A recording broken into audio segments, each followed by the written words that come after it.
తిరుమల శ్రీవారి ఆలయం పైనుంచి ఓ విమానం చక్కర్లు కొట్టింది. ఉదయం 10 గంటల ప్రాంతంలో ఓ విమానం ఆలయం పైనుంచి వెళ్లింది. ఆగమ శాస్త్రం ప్రకారం శ్రీవారి ఆలయం గోపురం పైనుంచి విమానాలు వెళ్లటం నిషేధం. దీనిపై టీటీడీ ఎన్నోసార్లు కేంద్రానికి కూడా ఫిర్యాదు చేసింది. తిరుమల ఆలయ ప్రాంతాన్ని నో ఫ్లయింగ్ జోన్ గా ప్రకటించాలని కోరింది. అయితే దీన్ని కేంద్ర విమానయాన శాఖ పట్టించుకోవడం లేదని భక్తులు ఆగ్రహం వ్యక్తం చేస్తున్నారు.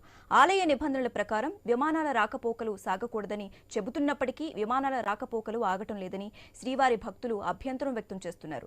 గత ఏడాది ఫిబ్రవరి 15న ఆలయం గోపురం పైనుంచి 2 జెట్ విమానాలు వెళ్లాయి. అదే ఏడాది జూన్ 7న శ్రీవారి ఆలయం సమీపం నుంచే మరో విమానం వెళ్లింది. ఇక ఇదే అంశానికి సంబంధించి మోర్ అప్డేట్స్ మా ప్రతినిధి వర్మ ఫోన్ ద్వారా అందిస్తారు. వర్మ,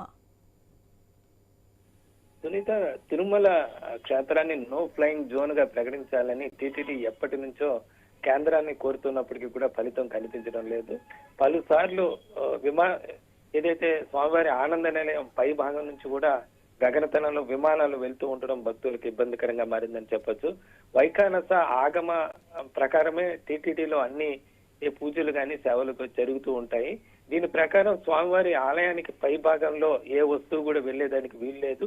ఇందుకోసమే టీటీడీ గతంలో రోపు వే లాంటిది కూడా ప్రతిపాదన ఉన్నప్పటికీ కూడా దాన్ని కూడా అక్కడ పండితులు దాన్ని కూడా తిరస్కరించడం అలాంటిది మంచిది కాదని చెప్పడం కూడా జరిగింది. దీంతో అప్పట్లో టీటీడీ కూడా వెనక తగ్గిన పరిస్థితి అయితే ఉంది. అయితే కేంద్ర విమానయాన శాఖ మంత్రులుగా ఏపీకి సంబంధించిన వారే ఉన్నప్పటికీ కూడా ఎప్పటి నుంచో టీటీడీ చేస్తున్న ప్రయత్నాలు అయితే ఫలించడం లేదని చెప్పొచ్చు. గతంలో అశోక్ గజపతి రాజు గాని, ప్రస్తుతం ఏదైతే కింజరపు రామ్మోహన్ నాయుడు గాని ఇలా విమానయాన శాఖ మంత్రులుగా ఉన్నప్పటికీ కూడా టీటీడీ చేస్తున్న ప్రతిపాదనలు కానీ విజ్ఞప్తులు కానీ పట్టించుకొని పరిస్థితి అయితే ఉందని చెప్పుకోవచ్చు. ప్రధానంగా విమానయాన శాఖ చెప్తున్నది ఒకటే, ఎందుకంటే గగనతలంలో ఎయిర్ లైన్లు ఉంటాయి, వాటిని డిస్టర్బ్ చేస్తే మళ్ళీ ఇబ్బందికరంగా మారుతుంది. ఒక టీటీడీకి మినహాయింపు ఇస్తే మిగతా ఆలయాల్లో కూడా ఇదే తీరుగా పై భాగాన విమానాలు వెళ్ళకూడదని చెప్తే మళ్ళీ ఇబ్బందికర పరిస్థితి ఎదురవుతుందని చెప్పి కూడా గతంలో కూడా విమానయాన శాఖ కూడా చెప్పిన పరిస్థితి అయితే ఉంది. అయితే ఈ రోజు కూడా స్వామివారి ఆలయానికి పై భాగంలో ఒక విమానం వెళ్లడం జరిగింది. దాన్ని భక్తులు చూసి కూడా వాళ్ళు ఇబ్బంది పడిన పరిస్థితి అయితే ఉంది.